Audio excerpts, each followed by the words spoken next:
नमस्कार दोस्तों, आज की इस वीडियो में हम एक्सेल में फार्मूलाज टैब में डिफाइन नेम्स के बारे में जानेंगे। डिफाइन नेम्स में name manager, define name, use in formula, create from selection क्या है, इन सभी के बारे में हम अच्छे से जानेंगे। पिछली वीडियो में मैंने फार्मूलाज टैब में फंक्शन लाइब्रेरी में बहुत से यूजफुल फार्मूलाज बताए थे, उन्हें यूज कैसे करते हैं ये भी बताया था, तो उस वीडियो को ज़रूर से ज़रूर देखें।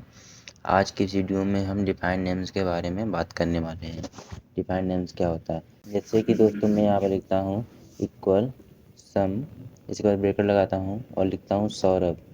सौरभ लिखता हूँ और ब्रैकेट क्लोज करता हूँ, तो यहाँ पर सम हो गया। और जैसे कि मैं यहाँ पर दूसरे कॉलम में से इक्वल मैक्स, इसके बाद मैं ब्रैकेट लगाता हूँ और इसके बाद मैं लिखता हूँ इसमें नीतीश लिखता हूँ, तो ये मैक्स, इसका मैक्स नंबर निकल के आ गया इस कॉलम का। जैसे कि मैं अब जैसे सुमित है, इसमें मैं इक्वल लिखता हूँ और लिखता हूँ मिन, इसके बाद मैं ब्रैकेट लगाता हूँ और मैं इसके बाद लिखता हूँ सुमित नाम लिखता हूँ और इसका मिन नंबर निकल के आ गया। तो ये सब मैंने कैसे किया है, ये सब मैं आप लोगों को अच्छे से इस वीडियो में बताऊंगा। तो जैसे कि दोस्तों मैंने ये एक टेबल खोल रखी है जिसमें मैंने मार्कशीट बना रखी है और मैं इसी के ऊपर आप लोगों को डिफाइन नेम्स के बारे में बताऊंगा। ठीक, तो जैसे कि मैंने डिफाइन नेम्स कैसे बनाया है ये सब मैं आप लोगों को एक एक बता दूँ। पहले इसे मैं डिलीट कर लेता हूँ,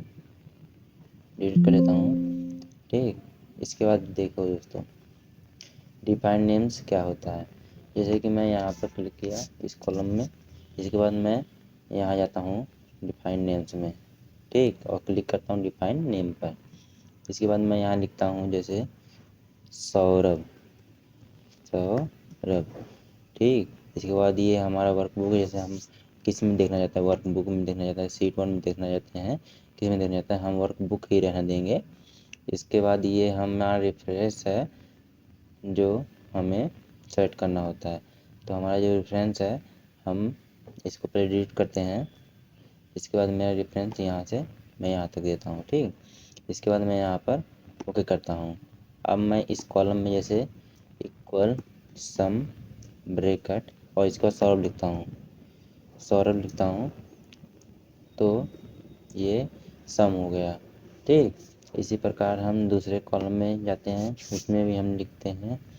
इसके बाद हम इस पर क्लिक करते हैं, इसके बाद हम यहाँ जाते हैं और इसके बाद यहाँ पर नेम पूछ रहा है, तो ये सब नहीं लिखें, ठीक है। नेम वगैरह हम रेफरेंस वगैरह यहाँ से नहीं देंगे।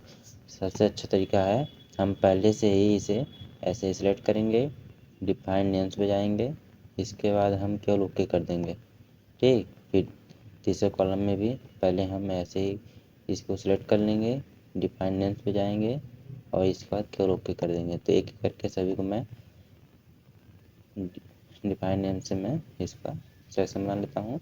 इसके बाद मैं बताता हूँ कि डिफाइन नेम से हम क्या क्या कर सकते हैं, ठीक। इसके बाद छठवां कॉलम है ये, इसको भी सिलेक्ट कर लेता हूँ, ठीक। तो मैं सबको कर लेता हूँ इनको, ठीक। इसके बाद सबसे पहले हमें इसे सेलेक्ट जरूर करना है, ठीक। इसके बाद हम डिफाइन नेम पे जाएंगे, केवल हमें ओके करना है, ठीक। और इन सभी को एक साथ कैसे हम इनका डिफाइन नेम बना सकते हैं ये अभी मैं आगे वीडियो में बताऊंगा, ठीक। इसे हम सेलेक्ट करना है, सेलेक्ट एक एक करके, इसके बाद हमें ओके करना है। पहले तो हम एक एक करके सिलेक्शन बना सकते हैं, इसके बाद हम एक साथ पूरा टेबल का कैसे हम डिफाइन नेम बना सकते हैं ये भी मैं आगे वीडियो में बताऊँगा, ठीक। तो अब जैसे कि मैं 29 के आगे मैं लिखता हूँ इक्वल मैक्स लिखता हूँ, इसके बाद ब्रैकेट लगाता हूँ, ठीक। मैंने ब्रैकेट लगाया, इसके बाद मैं यहाँ पर जैसे लिखता हूँ नीतीश, ठीक। नीतीश लिखा, ब्रैकेट क्लोज किया, ओके किया, तो इसका हमारा जो मैक्स नंबर था वह 90 है, तो 90 लिखा हुआ आ गया। जैसे यहाँ पर अकरम है, ठीक, इसका मैं इक्वल लिखता हूँ और लिखता हूँ सम, ठीक।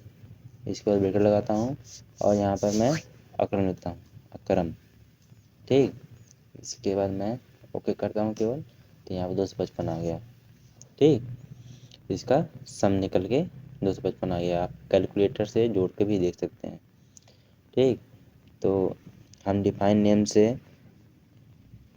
नेम का उपयोग करके हम किसी भी टेबल या किसी भी अपने फाइल का कोई भी टेबल वगैरह ऐसा यदि तैयार करना हो तो हम उसे अपना फार्मूला के रूप में हम यूज़ कर सकते हैं, ठीक। जैसे कि इसके बाद हमारा, इसको डिलीट कर लेता हूँ। और जैसे दोस्तों मैं यहाँ पर लिखता हूँ इक्वल, ठीक, SUM सम। इसके बाद मैं लिखता हूँ, कुछ भी लिखता हूँ, ये उठाएगा ही नहीं, ठीक। देखो 0 आ रहा है, ठीक। ऐसा क्यों हो रहा है? क्योंकि यहाँ पर हमने दूसरा फार्मूला यूज किया है। तो जो हमने फार्मूला कौन सा यूज किया है ये यहाँ पर दिखेगा। मैंने अकरम नाम का फार्मूला, आलोक नाम का फार्मूला, अरविंद, बबलू, नीतीश, सतीश, सौरभ, सुमित, सुनील नाम का, ये सभी फार्मूलाज हैं। तो यूज इन फार्मूला ये होता है कि यहाँ पर हमारे जितने भी फार्मूला बने होते हैं यहाँ पर दिखता है, ठीक। इसके बाद नेम मैनेजर होता है। हमने जितने भी फार्मूला बनाए हैं, किस चीज़ पे बनाए हैं, कहाँ पर बनाया है, वर्कबुक बनाया है, वो सब यहाँ पर शो करता है, ओके। इसके बाद हमारा, जैसे कि मैं दोस्तों यहाँ पर क्लिक करता हूँ, ठीक। यहाँ पर मैं इसका सम कर लेता हूँ, सम, ठीक। यहाँ पर सुमित है तो मैं ब्रैकेट लगाऊंगा, इसके बाद सुमित लिखूंगा, सुमित। इसके बाद मैं सुमित को सिलेक्ट करूंगा और टैब की यूज करूंगा तो सुमित लिखा हुआ जाएगा, ठीक। इसके बाद ब्रैकेट क्लोज करूंगा, इंटर करूंगा, ठीक। 240 है, ठीक। अब मैं यहाँ पर जैसे लिखता हूँ 66, देखना ये भी चेंज हो जाएगा, देखो 266 हो गया। देखो पहले क्या था, पहले 240 था, अब क्या हो गया, 266 हो गया, ठीक। तो हम इनमें चेंज कोई भी कर देंगे तो वह ऑटोमेटिक वह यहाँ पर सही हो जाएगा, ठीक। ये भी होता है, ठीक।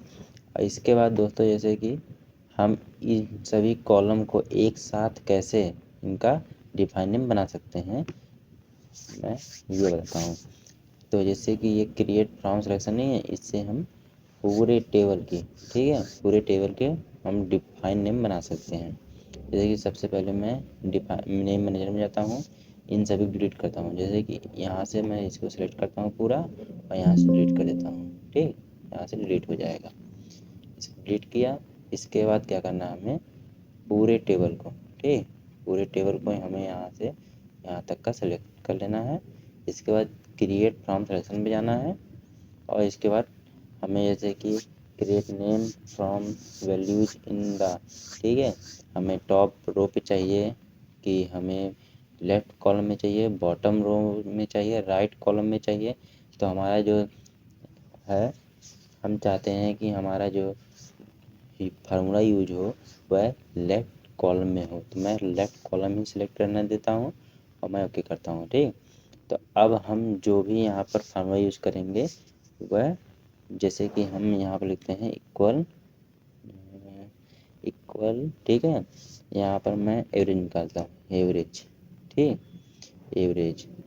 इसके बाद टैब की यूज करता हूँ। इसके बाद मैं ब्रैकेट लगाता हूँ, ठीक। इसके बाद मैं लिखता हूँ सौरभ, ठीक, सौरभ लिखा। इसके बाद मैं ब्रैकेट यूज करता हूँ, इसके बाद मैं इसे ओके करता हूँ, ठीक। तो हमारा जो सौरभ के कॉलम का जो एवरेज है 77.25 है, ठीक। तो हमारा एवरेज निकल के आ गया। हम इस प्रकार से पूरे टेबल का जो है डिफाइन नेम बना सकते हैं, ठीक दोस्तों। तो हमने जैसे कि एवरेज निकाल लिया। अब मैं आप लोगों को सुमित का दिखाता हूँ कि सुमित, जैसे कि मैं लिखता हूँ यहाँ पर इक्वल और इसका मैं मैक्स नंबर निकालना चाहता हूँ, ठीक है, मैक्स नंबर। इसके बाद मैं ब्रैकेट लगाऊंगा। इसके बाद मैं यहाँ पर लिखूंगा सुमित, केवल हमें नाम ही लिखेंगे और इसके बाद हमारा काम हो जाएगा, जो भी हम फार्मूला यूज करना चाहते हैं, ठीक। मैंने इंटर किया। इसको देखो, इसका जो मैक्स नंबर है वह 80 है, तो यहाँ पर 80 लिखा हुआ आ गया।